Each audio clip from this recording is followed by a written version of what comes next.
Authority. A council of men, not just one man. It has been a necessity to organize union conferences, that the General Conference shall not exercise dictation over all the separate conferences. The power vested in the conference is not to be centered in one man, or 2 men, or 6 men. There is to be a council of men over the separate divisions. The showing by the past leadership of the conference is not after God's order. There has been a work done of a character that has not been approved of God. The result we have before us in the ruins where once stood that large printing plant, the Review and Herald office in Battle Creek, with its expensive facilities. In the work of God, no kingly authority is to be exercised by any human being, or by 2 or 3.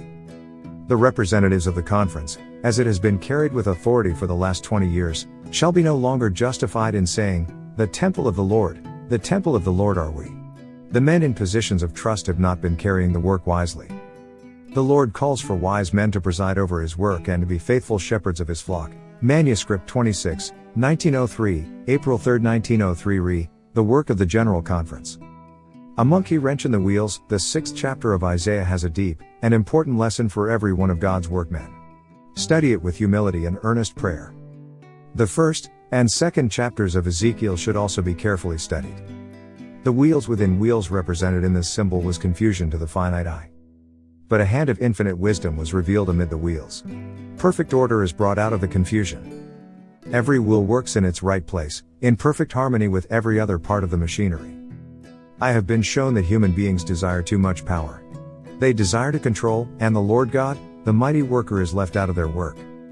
The workmen feel qualified to hold the highest place. Let no man attempt to manage that work which should be left in the hands of the great I Am, and who is in his own way planning how the work shall be done. Know that God is the instructor of his servants, and he will work through whom he will.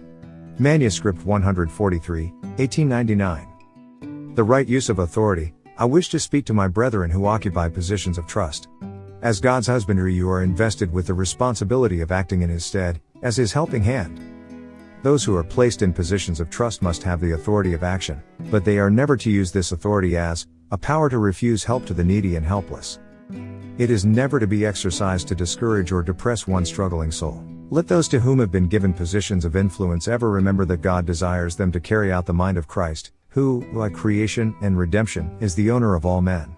Letter 7, 1901, January 17, 1901 to brethren who occupy positions of trust. Dealing with men like ourselves, let us all remember that we are not dealing with ideal men, but with real men of God's appointment, men precisely like ourselves, men who fall into the same errors that we do, men of like ambitions and infirmities. No man has been made a master, to rule the mind and conscience of a fellow being. Let us be very careful how we deal with God's blood-bought heritage. To no man has been appointed the work of being a ruler over his fellow men. Every man is to bear his own burden. He may speak words of encouragement, faith, and hope to his fellow workers. He may help them to bear their special burdens by suggesting to them improved methods of labor, but in no case is he to discourage and enfeeble them, lest the enemy shall obtain an advantage over their minds, an advantage that in time would react upon himself. Manuscript 29, 1907, pp. 9, 10, Individual Responsibility and Christian Unity, January 1907. Don't censure or condemn. You are not even to allow yourself to think unkindly of them, much less to climb upon the judgment seat and censure or condemn your brethren, when you may be yourself, in many respects, more deserving of censure than they. Your work is bearing the inspection of God. Letter 21, 1888, pp. 10, 11, October 14, 1888 to Bro. Butler. The spirit of authority. In our several callings there is to be mutual dependence on one another for assistance. A spirit of authority is not to be exercised, even by the president of a conference, for position does not change a man into a creature that cannot err. Every laborer entrusted with the management of a conference is to work as Christ worked, wearing his yoke and learning of him, his meekness and lowliness. A conference president's spirit and demeanor, in word and in deed, reveals whether he realizes his weakness and places his dependence on God, or whether he thinks that his position of influence has given him superior wisdom.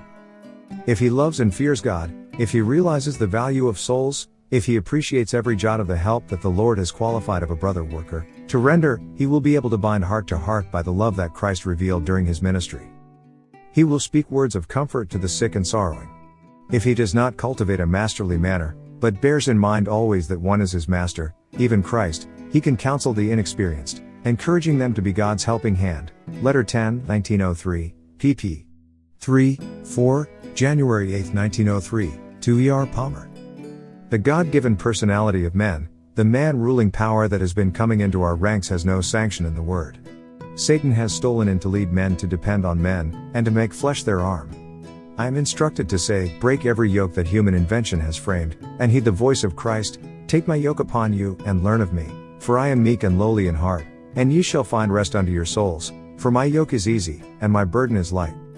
The man who, because he is president of a conference, dares to take the responsibility of telling his fellow workers what their duty is working out a wrong experience. The influence will be to destroy the God-given personality of men, and place them under human jurisdiction. Such management is laying a foundation for unbelief. The men who instruct their fellow men to look to men for guidance, are really teaching them that when they go to the Lord for counsel, and the direction of His Spirit regarding their duty, they must not follow that counsel without first going to certain men to know if this is what they must do. Thus a species of slavery is developed that will bring only weakness and inefficiency to the Church of God. Those who bring in this unhappy chapter into the experiences of our work, and willingly accept the idea that the rulership of other men's conscience has been given to them, need to understand that they have made a grave mistake. Their office was never intended to give to them the responsibility which they have been led to think it bestowed. The danger signal is now lifted against this evil. Never let men consent to stand in a position which God alone should occupy.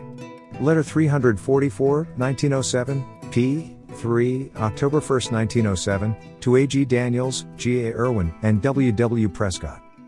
This kind of management must change. Did the Lord counsel you to devise the various means to work and control human minds?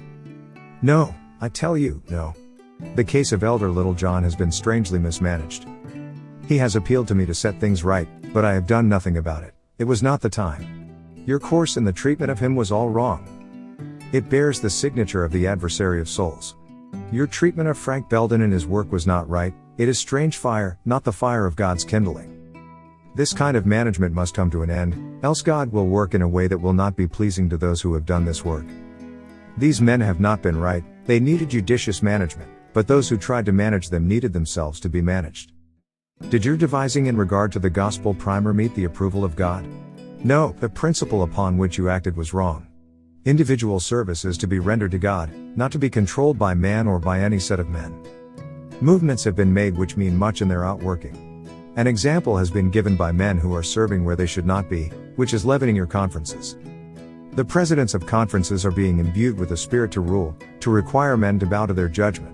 If any refuse, the course pursued toward them is such as to fill heaven with indignation. How can God move upon the churches to contribute their hard-earned means to be handled by men who are self-sufficient, selfish, and so arrogant and overbearing that the frown of God is upon them? Our institutions need cleansing as did the temple when Christ was upon the earth. Man lords it over men's consciences, man dictates to his fellow man as God.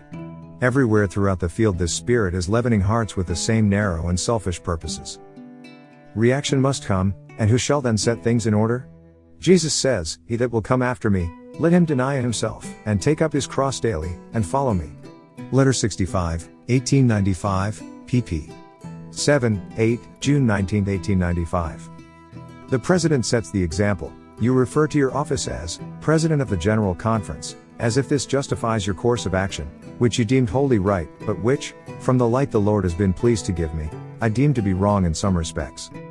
The very fact that you are standing in a position of responsibility I urge upon you is the reason why you should show a forbearing, courteous, Christ-like spirit at all times, and under all circumstances. Your brethren in the ministry who respect you, and your office, will be very apt to follow your example in the treatment of such cases. You are to be an example to your brethren, worthy of imitation. Your words, your spirit, your deportment, even the manner in which you treat your brethren are sowing seeds for good or evil. It is both your privilege and duty, especially in your position of trust, to be like-minded with God. Then you will be strong in His strength, and meek and humble as a little child. Cling close to your Bible, for its sacred truths can purify, ennoble, and sanctify the soul. You must hold the truth, and teach it as it is in Jesus, else it is of no value to you.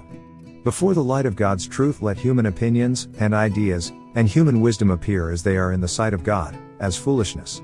Let no man feel that his position as president either of the General Conference or a state conference clothes him with a power over the consciences of others that is the least degree oppressive, for God will not sanction anything of this kind. He must respect the rights of all, and all the more because he is in a position where others will pattern after him. Your position binds you under the most sacred obligations to be very careful what kind of a spirit you entertain towards your brethren. They are acting a part in God's cause as well as yourself. Will not God teach them, and guide them as well as yourself? You are not even to allow yourself to think unkindly of them, much less to climb upon the judgment seat and censure, and condemn your brethren, when you may be yourself, in many respects, more deserving of censure than they. Your work is bearing the inspection of God. Letter 21, 1888, pp. 10, 11, October 14, 1888 to Brother Butler.